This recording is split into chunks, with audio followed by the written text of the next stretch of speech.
चलिए दोस्तों, video number 9 में आपका स्वागत है। और वीडियो नंबर 9 में हम चैप्टर नंबर 9 पढ़ने वाले हैं। इससे पहले हमने 8 चैप्टर आपको करा दिए हैं। इसमें हमने 31 सेशन तक आपको पढ़ाया है।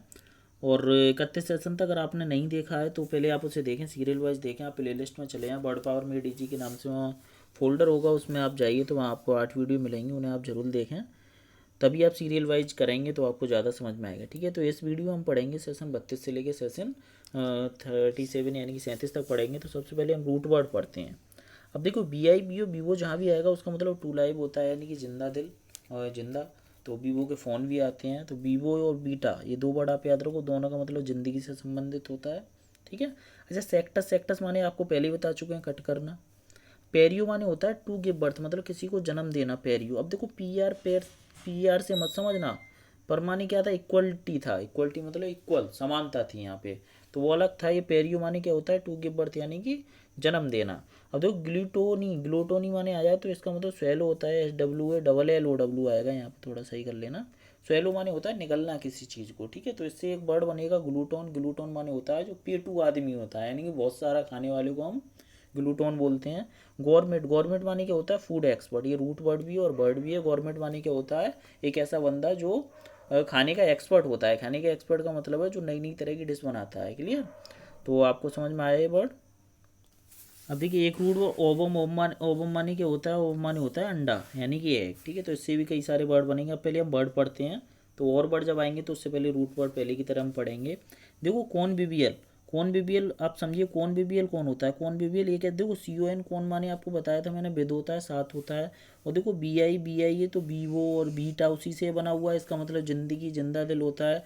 तो कौन बीबीएल माने एक ऐसा बंदा हो गया, the kind of a person, इस तरह के आदमी, who likes to attend feast. Feast माने होता है दावत, पार्टीज। ठीक है, तो ऐसा बंदा जो फीस्ट और पार्टियों में जाना पसंद करता है, तो ऐसे बंदे को हम क्या कहते हैं, कौन बीबीएल। यानी कि सबके साथ मिलजुल के रहने वाला जिंदा दिल आदमी को हम क्या कहते हैं, कौन बीबीएल। तो हर इंसान को कौन बीबीएल होना चाहिए।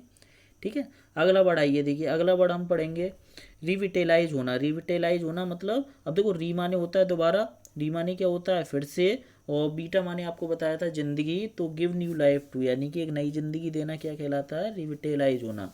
आपने देखा होगा रिवाइटल के कैप्सूल आते हैं, तो उसका मतलब वही तो है। री माने फिर से, वाइट माने जिंदा, तो फिर से स्फूर्ति देना, तंदुरुस्ती देना, एक्टिव बनाना। क्लियर? अच्छा, अगला वर्ड आइए विवेसियस। विवेसियस माने क्या है, तो बीवा माने आपको बताया था जिंदगी है। ठीक है, टू लिव मतलब ज़िंदगी जीना है। Full of the Joy of living मतलब किसी ज़िंदगी को पूरी तरह से जॉय करके जीना विवेसियस होता है। तो विवेसियस और कौन बीबीएल दोनों एक दूसरे क्या हो गए, सिनोनिम्स हो गए। ठीक है, तो इन दोनों का मतलब ही क्या होता है, जिंदा दिल होता है। अब बीबी पेरस पे आओ। देखो, बीबी माने होता है जिंदा, और पेरियो माने आपको बताया था टू गिव बर्थ, यानी कि जन्म देना। तो प्रोड्यूसिंग लाइव बेबीज, यानी इसका मतलब हो गया कि ऐसे चीज़ें हैं जो, ऐसे एनिमल जो बच्चों को डायरेक्ट जन्म देते हैं, है ना, तो उन्हें हम क्या कहते हैं, बेबी पेरस एनिमल बोलते हैं। जैसे मनुष्य फीमेल हो गई, और है ना, शेरनी हो गई। मुर्गी किस में चली जाएगी, ओवी पेरस में चली जाएगी। क्यों? क्योंकि ओवम माने क्या था, अंडा, और पेरस यानी कि जन्म देना। तो प्रोड्यूसिंग यंग फ्रॉम एग्स मतलब अंडे के द्वारा बच्चों को जन्म देना क्या कहलाता है, ओवी पेरस। तो ओवी पेरस कौन हो गई, हैन हो गई, मुर्गी हो गई। क्लियर? तो आपको दोनों समझ में आए, बीबी पेरस बच्चों को जन्म देना, और ओवी पेरस क्या है, अंडे देना। ठीक है। अब बीबी सेक्शन देखो, बीबी माने क्या था, जिंदा, और सेक्ट माने काटना। तो देखो, बीबी सेक्शन क्या होता है कि हॉस्पिटलों में जहाँ एक्सपेरिमेंट किए जाते हैं, तो एक्सपेरिमेंट क्या है, एक्सपेरिमेंट ऑन लाइव मेमल्स, यानी कि जिंदा मेमल्स पर एक्सपेरिमेंट करना क्या कहलाता है, बीबी सेक्शन। जैसे बंदरों पे वैक्सीन का भी आप देख रहे हो, ट्रायल चल रहा है। ठीक है, तो ये सब क्या कहलाता है, बीबी सेक्शन होना। अब ओवुलेट पे आ जाओ। ओवुलेट माने क्या, टू प्रोड्यूस एन एग मतलब अंडे को प्रोड्यूस करना, ओवुलेट कहलाता है। ओवम माने क्या था, अंडा था। ओवॉइड आ जाओ। ओवॉइड क्या होती है, एक अंडे शेप की जो आकृति होती है ऐसे करके। ठीक है, जो अंडे जैसी आकृति होती है उसे हम क्या कहते हैं, ओवॉइड बोलते हैं। तो एक शेप्ड, जैसे रग्बी बॉल, आपने रग्बी की बॉल देखी होगी, सेम ऐसी होती है रग्बी फुटबॉल। रग्बी फुटबॉल में कितने खिलाड़ी होते हैं, बताइए, 15 खिलाड़ी होते हैं ना। तो ऐसी फुटबॉल होती है, इसमें सबसे ज़्यादा खिलाड़ी होते हैं। ऐसा गेम होता है, ऐसा स्पोर्ट्स होता है। आगे बढ़ाइए। अब देखो, खाने से संबंधित 3 वर्ड हैं और तीनों ही एक दूसरे के सिनोनिम्स हैं, बस इनमें फ़र्क है। देखो, गवर्नमेंट, गवर्नमेंट और ग्लूटोन, तीनों ही क्या है, तीनों का मतलब क्या है, खाने से संबंधित। तो गवर्नमेंट बंदा क्या होता है, has good taste in food, जिसको खाने का अच्छा टेस्ट होता है। He loves to eat great tasting food, ये ऐसा बंदा जो अच्छी अच्छी चीज़ें खाना बहुत ज़्यादा पसंद करता है, तो उसे हम क्या बोलते हैं, गवर्नमेंट बोलते हैं। अगले वर्ड पे आइए, तो गवर्नमेंट पे आइए, तो गवर्नमेंट तो आपको बताया था ना, एक्सपर्ट इन फूड, एक ऐसा बंदा जो अच्छी अच्छी चीज़ खाता भी है और बनाने में भी एक्सपर्ट होता है, उसे हम क्या बोलते हैं, गवर्नमेंट। ग्लूटोन आ जाओ, ग्लूटोन क्या है, ये भी ना बहुत सारी चीज़ खाता है, लेकिन ये कैसा बंदा होता है कि एक शुगर मतलब पिक की तरह खाना पसंद करता है, कीप्स ऑन ईटिंग एनीथिंग, मतलब खाता ही रहता है, कुछ भी दे दो, ठीक है। तो मतलब कहने का मतलब है ये तीनों हैं तो खाने से संबंधित, वो बहुत बहुत खाने वाले हैं, लेकिन फ़र्क इतना है कि ग्लूटोन बंदा इन दोनों से थोड़ा सा अलग इसलिए क्योंकि इसको तो कुछ भी दे दो ये तो भर भर के खाएगा, क्लियर। विटामिन आपको पता है, देखो बीटा माने जिंदगी होगी, तो विटामिन तो जिंदगी की न्यूट्रिशन है ही है। तो विटामिन क्या हो गए, nutritional element necessary for life, मतलब एक ऐसा पोषक तत्व जो जिंदगी के लिए आवश्यक होता है, विटामिन, ठीक है। तो ये तो नॉर्मल सा वर्ड था। देखो अगले रूट वर्ड अगर हम आगे बढ़ते हैं तो बहुत इंपॉर्टेंट, देखो क्रीडो जहाँ भी आएगा उसका मतलब विश्वास होता है। इंजीनस जहाँ भी आएगा उसका मतलब फ्रैंक होता है, फ्रैंक मतलब जो अपनी चीज़ें सबको बता दे। और डी फैटी गियर माने जहाँ भी आएगा तो इसका मतलब होता है टू टायर आउट, मतलब थकान को दूर कर देना, the fatigue to tire out, ठीक है, थकान थकावट से संबंधित है, ठीक है। टू टायर आउट मतलब थकावट हो जाना। अब देखो इनडिफेटिगेबल पे आओ, देखो इस वर्ड को ना हम रूट वर्ड से ना समझ के, अब देखो इन रूट वर्ड को ज़्यादा इंपॉर्टेंट नहीं है, से भी मत करो, से भी मत करो, वह क्रीडो टू बिलीव ये बहुत इंपॉर्टेंट है, इसे माइंड में रखो, ठीक है। इससे बहुत वर्ड बनेंगे, इनसे एक दो ही बनता है। अब देखो इनडिफेटिगेबल पे आओ, आपको बता देखो जब फैट बढ़ता है तो यहाँ पे फैटिक, फैटिक माने होता है जब मोटापा, तो जब आपको मोटापा पड़ता है तो क्या होता है, आप थकते जल्दी हो, आप में आलस ज़्यादा आता है। और डी माने क्या है, देखो डी माने हो गया डाउन, डी माने क्या होता है, डी माने होता है डाउन, यानी कि जब आप पे मोटापा बढ़ता है तो आप क्या होते हैं, जल्दी डाउन हो जाती हो, यानी कि थक जाते हो। तो डी फैटिगेबल क्या मतलब होता है, थकाऊ। और देखो इन लग गया, इन क्या है, नेगेटिव प्रीफिक्स है, तो इसका मतलब हो गया ऐसी चीज़ जो थकाऊ ना हो। तो टायरलेसनेस मतलब एक ऐसा बंदा जो थकता ही ना हो, इंडिफैटिगेबल, ठीक है, क्लियर, समझ में आया। तो रूट वर्ड से याद नहीं करना, आप इससे याद रखो, फैटिक माने होता है मोटापा, डी माने डाउन, तो डी फैटिगेबल माने क्या हो गया, जो ओ थक जाए, थकाऊ। और इंडिफैटिगेबल माने क्या हो गया, जो थके ना, ठीक है। अब देखो अगले वर्ड पे आयो, इंजीनियस। इंजीनियस कौन होता है, फ्रैंक बंदा होता है, ठीक है। तो इंजीनियस, इंजीनस, फ्रैंक इस रूट वर्ड से बना था। तो इनोसेंट पर्सन होता है, usually tells his personal matter to other, यानी कि एक ऐसा मासूम बच्चा होता है, मासूम बंदा होता है। इनोसेंट माने क्या हो गया, निर्दोष, मासूम, जो दूसरे को आसानी से अपने पर्सनल मैटर बता देता है, क्लियर। तो इंजीनियस आपको समझ में आया। अब देखो गुलीबल पे आइए, गुलीबल क्या होता है, सिनोनिम्स ऑफ इंजीनियस होता है। तो इंजीनियस और गुलीबल एक दूसरे क्या हो गए, सिनोनिम्स हो गए। एक और वर्ड आएगा इसमें, नाइब, NAIB, नाइब। तो ये तीन वर्ड एक दूसरे के सिनोनिम्स होते हैं, नाइब, गुलीबल और इंजीनियस। ये तीनों ही क्या होते हैं, फ्रैंक होते हैं। फ्रैंक का मतलब एक ऐसे बंदे होते हैं जो आसानी से अपने पर्सनल मैटर को दूसरे को बता देते हैं, यानी कि इन्हें ज़िंदगी का अनुभव नहीं होता, इन्हें एक्सपीरियंस ऑफ लाइफ, यानी ज़िंदगी के अनुभव से थोड़ा सा दूर होते हैं, फ्रैंक होते हैं, शब्द से घुले मिले होते हैं और तुरंत ही एक दूसरे को बता देते हैं और आसानी से ये बेवकूफ़ बन जाते हैं, क्लियर। चलिए अगले वर्ड पे आइए, देखो नाइब आपको बताया था, नाइब और गलीबल, इंजीनियस, एक दूसरे, ये तीनों क्या थे, इनएक्सपीरियंस पर्सन का मतलब होता है जिसे ज़िंदगी का एक्सपीरियंस नहीं होता, ठीक है, अनुभवहीन जिन्हें बोलते हैं, ठीक है। अब देखो आगे आई क्रेडिबल, क्रेडुलस, क्रीडेंटियल्स, तो ये सारे वर्ड क्या है, क्रीड से बने हुए हैं। क्रीड माने क्या था, विश्वास।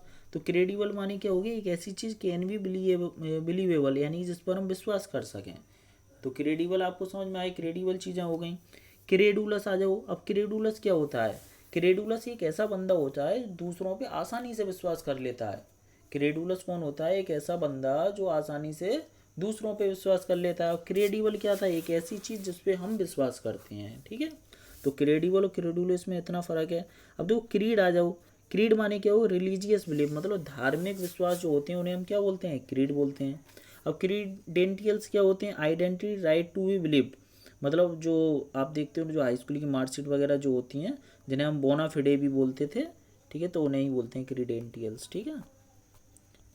तो आप समझे ना, तो इसमें भी क्या है, विश्वास, आइडेंटिटी, मतलब जो आपकी पहचान है वो सब, ठीक है। चलिए तो अगले वर्ड पे आइए। तो हमने देखो क्रीड से कितने वर्ड पढ़े, क्रेडिबल, क्रेडुलस, क्रीड और क्रीडेंटियल्स। तो क्रेडिबल क्या था, क्रेडिबल ऐसी चीज़ जिस पे हम आसानी से विश्वास कर सकते हैं। क्रेडुलस ऐसा बंदा जो दूसरों पे आसानी से विश्वास कर लेता है। और क्रीड धार्मिक विश्वास, और क्रीडेंटियल्स ये आपके जो डॉक्यूमेंट होते हैं बोनाफिडे वो सब, ठीक है। चलिए अब आगे आइए, आगे रूट वर्ड पढ़ते हैं, बहुत इंपॉर्टेंट है आगे की कुछ वर्ड्स, 38 तक पढ़ेंगे 21 से। स्पेक्टो माने होता है टू लुक देखना, पर माने थ्रो, वही पर पेरीमीटर जो बना वही है, ठीक है। और देखिए आगे देखिए, अब देखिए अगला रूट वर्ड देखिए एक्यो या पंजी, इसका मतलब क्या होता है टू शार्पन, किसी चीज़ को पेना करना, तीव्र करना है, ठीक है। चलिए तो देखो रूट वर्ड मैंने आपको बार बार कह रहा हूँ, ज़्यादा विशेष ध्यान नहीं देना, जो बहुत इंपॉर्टेंट रूट वर्ड है आपको सिर्फ वर्ड से याद हो जाएंगे, क्लियर। आप बार बार रिवीजन करें, दिमाग में इस बुक को बैठा लें, बार बार कह रहा हूँ, पनासिया यानी कि रामबाण औषधि है आपके लिए इंग्लिश में वोकेब के लिए, ठीक है। ये बुक नहीं की तो कुछ नहीं की भाई। पर स्पीकेसियस पे आ जाइए, देखो पर मानी क्या है थ्रो, और स्पीक स्पाइक जो भी आएगा स्पेक्टो से बने हैं टू लुक। अब देखो एक चीज़ बताइए, एक ऐसा बंदा जो पर देखो पर पेरीमीटर पर से ही तो बना है, थ्रो मतलब होता है के द्वारा, या फिर मैं कहूँ इससे होकर, यानी कि चारों तरफ पेरीमीटर, है ना, तो सम ऑफ ऑल साइड। तो कीन माइंडेड पर्सन एक ऐसा बंदा इसका दिमाग बहुत तेज होता है, कहने का मतलब वो हर जगह चारों तरफ देख लेता है, चारों तरफ इंस्पेक्ट कर लेता है। तो ऐसे बंदे को हम क्या बोलते हैं, पर स्पीकेसियस मैन, क्लियर हुआ, बहुत आसान वर्ड है। एक्यूमेन आओ, देखो एक्यू से बना हुआ है, एक्यू माने क्या था, शार्पन, तेज करना। तो एक्यूमेन क्या होता है, एक ऐसा बंदा इसका दिमाग तेज होता है, सिनोनिम्स ऑफ परस्पिकेसियस यानी माइंडेड बंदा। तो माइंडेड बंदे के रूट वर्ड क्या हो गए, रूट वर्ड क्यों सॉरी सिनोनिम, एक्यूमेन और परस्पिकेसियस। आपको समझ में आया होगा, तोड़ के याद करना, पर माने थ्रो यानी कि चारों तरफ, स्पाइक या स्पीक स्पेक्टो से बना हुआ है, इसका मतलब होता है to look, O U S जुड़ जाए, मैंने आपको बताया था ये क्या होता है, एडजेक्टिव हो जाता है, यानी कोई व्यक्ति हो गया हो गए। पर स्पीकेसियस कौन हो गया, एक ऐसा बंदा जो चारों तरफ रिस्पेक्ट कर लेता है, चारों तरफ की सोचता है देखता है, यानी कीन माइंडेड पर्सन। अब अगले वर्ड पे आइए, देखिए अगले वर्ड पे आइए एक्यूपंचर। एक्यूपंचर, एक्यू माने होता है शार्प, और पंचर मतलब पंच करना उसको। तो देखो मेडिकल इंसर्शन ऑफ नीडल, मतलब एक मेडिकल साइंस में ये वर्ड होता है, और ये एक तरह का ऑपरेशन होता है जिसमें हम क्या करते हैं, जो सुइयों को चुभोकर उसका कुछ इलाज किया जाता है। आप देखिएगा ये शायद चाइना में ज़्यादा पॉपुलर है। अगले वर्ड आइए, देखो पंजेंट। पंजेंट आपको बताया ना, पंजी और एक्यू, देखो यहाँ पे देखो पंजी और एक्यू। तो पंजी और एक्यू माने क्या है, किस चीज़ को शार्प करना, पंजी और एक्यू माने क्या है, किस चीज़ को शार्प करना। तो पंजेंट माने क्या होगा, स्पाइसी मतलब मसालेदार, या शार्प या तीव्र, क्लियर। अब देखो रिट्रोस्पेक्ट, ये बहुत इंपॉर्टेंट है, प्रोस्पेक्ट, इंट्रोस्पेक्ट और सरकमस्पेक्ट।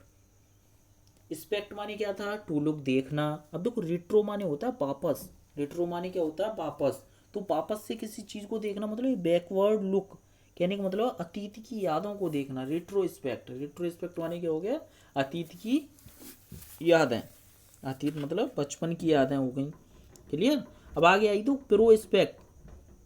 प्रोस्पेक्ट क्या होता है, फॉरवर्ड लुकिंग। ये फॉरवर्ड लुकिंग मतलब प्रो माने पहले, स्पेक्ट माने देखना, तो मतलब आप पहले ही वो चीज़ देख लेते हो कि आगे क्या होने वाला। आप देखते हो कॉलेज में एडमिशन लेते हो तो आपको प्रोस्पेक्टस दिया जाता है, जो आप उसमें पढ़ते हो कि यार इस कॉलेज में ये है, इस तरह की पढ़ाई ये सब है, तो प्रोस्पेक्टस होता है। तो इसी से तो बना है प्रोस्पेक्ट। प्रोस्पेक्ट माने क्या हो गया, एक आगे की चीज़ पहले ही पता कर लेना, प्रो माने पहले, स्पेक्ट माने देख लेना, क्लियर। तो आसान शब्द है भाई, बड़े मज़ेदार, जैसे याद हो जाएंगे, क्लियर। चलिए मैं थोड़ा कलर चेंज करता हूँ, ब्लू करता हूँ। अब देखिए आगे आई इंट्रोस्पेक्ट। इंट्रो माने क्या था, अंदर, स्पेक्ट माने देखना, तो लुकिंग इनसाइड मतलब आत्म अवलोकन करना है। इंट्रोस्पेक्ट माने क्या हो गया, आत्म अवलोकन करना, मतलब आत्म मंथन करना। सरकम स्पेक्ट, सरकम माने चारों तरफ, स्पेक्ट माने देखना, सरकम स्पेक्ट माने क्या हो गया, चारों तरफ देखना, क्लियर। चलिए तो भैया आप देखो क्या सीखे, स्पेक्ट से आप सीखे कितने वर्ड, रेट्रोस्पेक्ट पुरानी यादें ताज़ा करना, प्रोस्पेक्ट पहले किसी चीज़ का पता लगा लेना, प्रोस्पेक्टस जो होता है, इंट्रोस्पेक्ट आत्मंथन करना, सरकमस्पेक्ट चारों तरफ देखना, क्लियर। चलिए अब देखिए कुछ वर्ड और हैं इसमें, रूट वर्ड पहले पढ़ते हैं, थोड़े से वर्ड और हैं, शायद 55 तक हैं। आगे देखिए एनिमस। एनिमस तो भैया कई बार आप पढ़ चुके हो, कलर अच्छा सा लेते हैं, पिंक लेते हैं, क्लियर। चलिए एनिमस माने क्या होता है, माइंड होता है, दिमाग, आप पढ़ चुके हो। मैग्नस माने लार्ज, ये भी यार ये तो पढ़े हुए आ रहे हैं। और देखो पुसिलस्टनी, ये भी तो शायद पढ़ चुके हो आप, छोटा होता है ना। और ट्रेपिडो, ट्रेपिडो माने होता है ट्रेम्बल, मतलब होता है कांपना, ट्रेम्बल माने क्या होता है कांपना। तो देखो आप ट्रेपिडो को मत याद रखो, या देखो ट्री से ही आप याद रखो ना, ट्रेम्बल कांपना, ठीक है। थोड़ा अपने हिसाब से भी याद रखो, लेकिन ये वर्ड क्या है, ये रूट वर्ड बहुत जगह यूज होते हैं, इसलिए इन्हें माइंड में रखो। क्लियर। चलिए अब देखो पहला वर्ड आइए। अब देखो मैग्नानिमस, मैग्नानिमस माने क्या है, बिग हार्टेड मैन। देखो मैग्ना माने बड़ा और एनिम माने क्या था, दिमाग। तो यानी कि एक ऐसा बंदा इसका दिमाग बड़ा होता है, या फिर मैं कहूँ कि भैया जिसका दिल बड़ा होता है, यानी कि एक तरह से ये क्या होता है, काइंड मैन होता है, मतलब दयालु पर्सन होता है। ठीक है। तो मैग्ना एनिमस माने क्या हो गया, ऐसा बंदा इसका दिमाग बड़ा होता है, बड़े दिल वाला, बड़ा दयालु, बड़ा बुद्धिमान आदमी। ठीक है। तो बड़ा अच्छा सा वर्ड है। अब देखो पुसिलेनिमस माने आप समझिए, पुसिलेनिमस माने क्या हो गया, स्मॉल हार्टेड मैन। एक ऐसा बंदा जिसका दिल छोटा होता है, यानी कि स्मॉल माइंडेड मैन, मतलब छोटे दिमाग वाला। छोटे दिमाग से मतलब है यहाँ पे जो दूसरों के लिए कुछ ना करता हो और खुद कम सोचता हो। ठीक है। आगे चलिए अनएनिमस पे आओ। देखो एनिम माने होता है माइंड। ठीक है। और तो एक चीज़ समझे यहाँ पे, अनएनिमस का मतलब समझो, यहाँ पे अनएनिमस का मतलब ये होता है कि भाई एक ही माइंड में बोल देना। कहने का मतलब वन माइंडेड, या मैं कहूँ इन वन वॉइस। कहने का मतलब आप ये कह सकते हो कि भैया एक मत, एक मत का मतलब है कि भाई देखो अगर मैं वोटिंग कराऊँ तो सारे वोट एक ही जगह पड़ गए, मैं कहूँ कि भाई इसको इलेक्ट कर लो, सब ने कह दी हाँ हाँ हाँ हाँ, तो वो क्या हुआ वहाँ पे, अनएनिमस हो गया। अनएनिमस का मतलब हो गया वन माइंडेड, मतलब सब ने एक जैसा बोल दिया। क्लियर। तो अनएनिमस माने क्या होता है, एक ही वॉइस, एक ही आवाज़ में हाँ कर देना। कहते हैं ना एक ही वॉइस में बोल रहे हो यार, क्यों सब लोग एक ही बात कह रहे हो। अब देखो इक्वेनिमिटी, इक्वेनिमिटी माने, इक्वा माने आपको बताया था बराबर था, एनिम माने दिमाग। तो काल्मनेस माने क्या हो गई, काल्मनेस माने हो गई शांति। ठीक है। काल्मनेस माने क्या हो गई, शांति। इक्वेनिमिटी माने क्या हो गया, दिमाग की शांति। ठीक है। अब देखो एनिमोसिटी पे आओ, बहुत इंपॉर्टेंट वर्ड है अगला, एनिमोसिटी। अब देखो एनिम माने क्या है, माइंड। ठीक है। एनिमोसिटी देखो एंगर, हेटेड, हॉस्टिलिटी, ये थोड़ा सा आप याद रखें। एनिमोसिटी देखो एक चीज़ इसको समझो, जब हमारा एनिमोसिटी, एनिम माने दिमाग, जब दिमाग चरम सीमा पे होता है, चरम सीमा का मतलब है जब आप क्रोध से भर जाते हो, तो जब आप बहुत ज़्यादा दिमाग ख़राब होता है तो एक तरह से क्रोध ही आता है, तो एंगर हो गया है ना। अब देखो एच ये नहीं आएगा, HATRED आएगा, इससे गलत हो गया, HATRE, हेटेड। हेटेड माने होता है नफरत हो जाना। हॉस्टिलिटी माने होती है दुश्मनी, हॉस्टिलिटी माने क्या होती है, दुश्मनी। तो एनिमोसिटी को आप इस तरह से याद रखो यार, दिमाग जब अपने चरम सीमा पे पहुंच जाता है तो बहुत सारा गुस्सा आता है, तो एनिमोसिटी माने क्या होगी, हॉस्टिलिटी यानी कि दुश्मनी, एंगर, क्रोध। क्लियर। चलिए अगला वर्ड पे आइए। अब देखो वर्सेटाइल, वर्सेटाइल इसको थोड़ा सा आप याद रखें, बहुत अच्छा वर्ड है। Ability to do many different things, यानी कि ऐसी योग्यता जिसे जिसे आप बहुत सारी चीज़ें कर सकते हो। वर्सेटाइल मैन, वर्सेटाइल मैन का मतलब हो गया बहुगुण वाला। बहुगुण मतलब बहुत सारे इसमें वर्ड्स होते हैं, गुण होते हैं, ऐसे बंदे को हम क्या बोलते हैं, वर्सेटाइल। तो आप समझे। क्लियर। चलिए अब एक बार अगर मैं फिर से रिपीट कर दूं सारे वर्ड तो कोई दिक्कत। ठीक है। मैग्ना एनिमस माने क्या हो गया, big hearted man, big minded man, यानी बड़ा दिल वाला। और पुसिलेनिमस माने क्या हो गया है, small hearted man, small minded man, मतलब छोटे दिमाग वाला। अनएनिमस माने क्या हो गया, one minded in one voice, मतलब एक ही मत में बोलने वाले सभी लोग अनएनिमस हो गए। इक्वानिमिटी माने क्या होगी, काल्मनेस हो गई, शांति हो गई। एनिमोसिटी माने क्या हो गया, हॉस्टिलिटी हो गए, कफराद हो गया। ठीक है। वर्सेटाइल माने क्या हो गया, एक ऐसी एबिलिटी, ऐसी योग्यता जिस जो बहुत सारे हम चीज़ें कर सकते हैं, उसे हम क्या बोलते हैं, वर्सेटाइल। ठीक है। चलिए अगला वर्ड देखिए इंट्रीपिड। इंट्रीपिड माने क्या होता है, इंट्रीपिड माने होता है फियरलेस। फियरलेस मतलब निर्भीक बंदा, जिसको डर नहीं लगता। इंट्रीपिड माने क्या होता है, फियरलेस, जिसको डर नहीं लगता है। ठीक है। अब देखो यहाँ पे रूट वर्ड क्या है, ट्रिपिडो। ट्रिपिडो माने क्या था, फियर था, ट्रेम्बल, कांपना था। और इन क्या लग गया, प्रीफिक्स लग गया, यानी कि उसका उल्टा कर दो, तो एक ऐसा बंदा फियरलेस यानी निर्भीक हो गया। अब देखो ट्रेपिडेशन तो वही ट्रिपिडो से बना है, यानी कि डर हो गया, फियर हो गया। ठीक है। तो ट्रेपिड माने क्या है, ट्रेम्बल, कांपना, डरना। इंट्रीपिड माने क्या है, ना डरना, मतलब निर्भीक आदमी हो गया। अब देखो स्टोइक वर्ड को आप याद रखो, इन्हीं के साथ मैंने जोड़ दिया था, क्यों, क्योंकि इसका मतलब होता है एक ऐसा बंदा जो अपने आप को ही दर्द देता है। आपने देखो भाभी जी घर में घर पर हैं, उसमें आपने सक्सेना को देखा होगा, वो क्या कुटता रहता है, कभी किसी से कभी किसी से, यानी कि उसको आनंद आता है उसको भी कोई कूटता है, तो वो कैसा है, वो स्टोइक है। स्टोइक माने कौन होते हैं, ऐसे बंदे जिन्हें खुद को दर्द देना अच्छा लगता है। Who loves to bear pain, मतलब जो बर्दाश्त करते हैं दर्द को विदाउट कंप्लेंट, बिना किसी उसके कम। चलिए कुछ वर्ड और हैं, बस 5 या 6 रह गए हैं। अब देखिए रूट वर्ड पढ़ते हैं। स्किन टिला माने क्या होता है, स्पार्क। स्पार्क माने क्या होता है, चकाचौंध होती है। देखो उर्ब्स जहाँ भी आएगा उसका मतलब सिटी होता है, अर्बन एरिया होते हैं सिटी, शहरी इलाके। और देखो सब माने जहाँ भी आएगा नियर या अंडर, कहते हैं ना चैनल को सब्सक्राइब करें, तो भैया आप भी कर देना अगर वीडियो अच्छी लगी हो, ठीक है। सब माने होता है नीचे, और सब स्क्राइब माने आपको बताया था टू राइट, यानी नीचे आगे लिख दो मतलब टिक कर दो सब्सक्राइब, रेड बटन जो आ रहा है। अब देखो रूरेस से रूरल बनेगा, रूरल एरिया क्या होते हैं, ग्रामीण इलाके बनते हैं। फार्मलैंड को हम क्या कहते हैं, फार्मलैंड माने होता है ग्रामीण, यानी गांव जो होते हैं, ठीक है, जहाँ फार्म ज़्यादा होते हैं, ठीक है, फार्मिंग जहाँ होती है, ऐसी जगह जहाँ खेती ज़्यादा होती है, तो आपको पता है गाँव में ज़्यादा होती है। अब देखो स्किंटिलेशन आ जाओ, स्किंटिला आपको बताया था स्पार्क था, स्किंटिला माने क्या बताया था आपको, स्किंटिला माने बताया था आपको स्पार्क, तो स्किंटिलेशन माने क्या होगी, चकाचौंध होगी, स्पार्कलिंग हो गई, क्लियर। देखो अर्बन, अर्बन माने सिटी हो गया। रूरल, रूरल माने क्या हो गया, referring to the country side, country side का मतलब होता है गाँव, ठीक है। तो कहने का मतलब हो गया रूरल माने ग्रामीण क्षेत्र हो गया, अर्बन माने क्या हो गए, शहरी क्षेत्र हो गए। अब देखो सब अर्बन पे आ जाओ, अब देखो इसे समझो, तो residential area near big cities, मतलब ऐसी रहने की जगह जो बड़े बड़े शहरों के आसपास होती हैं, तो उन्हें क्या होती हैं, सब अर्बन, क्लियर। देखो सब माने क्या होता है, अंडर या नियर, अर्बन माने क्या हो गया, शहर, तो शहर के पास जो एरिया होते हैं रहने के लिए उन्हें क्या कहते हैं, सब अर्बन एरिया बोलते हैं। और एक्स अर्बन क्या है, अब देखो एक्स माने क्या है कि भैया हट के चले जाना, ठीक है। तो एक्स अर्बन क्या हो गया, रेसिडेंशियल एरियाज, यानी कि ऐसे एरियाज जो बड़ी बड़ी सिटियों से बहुत दूर होते हैं, फार फ्रॉम बिग सिटीज़, तो सरल है, ठीक है। अब देखो इंटर अर्बन माने क्या है, बहुत इंपॉर्टेंट है, बिटवीन सिटीज, यानी कि दो बड़े बड़े शहरों के बीच जो छोटे छोटे गांव आते हैं उन सबको हम क्या कहते हैं, इंटर अर्बन कहते हैं। इंटर माने क्या हो गया बीच में, अर्बन माने क्या हो गए शहर, ठीक है। तो देखो अर्बन से कोई कठिन वर्ड नहीं है, अगर मैं एक बार और आपको जल्दी जल्दी बोलूँ तो आप कहेंगे देखो अर्बन माने शहर हो गया, रूरल माने गाँव हो गया, सब अर्बन सब माने पास होता है, अर्बन माने शहर, यानी बड़े बड़े शहरों के पास जो रेसिडेंशियल मतलब रहने के एरिया होते हैं, रेसिडेंशियल, ठीक है। अब एक्स अर्बन, एक्स माने बाहर, तो ऐसे एरिया जो बड़े बड़े शहरों से बहुत दूर होते हैं, इंटर अर्बन जो दो बड़े शहरों के बीच में होते हैं, ठीक है। तो उम्मीद करता हूँ आज का सेशन आपको अच्छा लगा होगा, अगर अच्छा लगा है तो इस वीडियो को लाइक और सब्सक्राइब जरूर करें, और अपने दोस्तों में इस वीडियो को शेयर करें। जय हिंद, जय भारत, और आगे की वीडियो जल्दी आने वाली।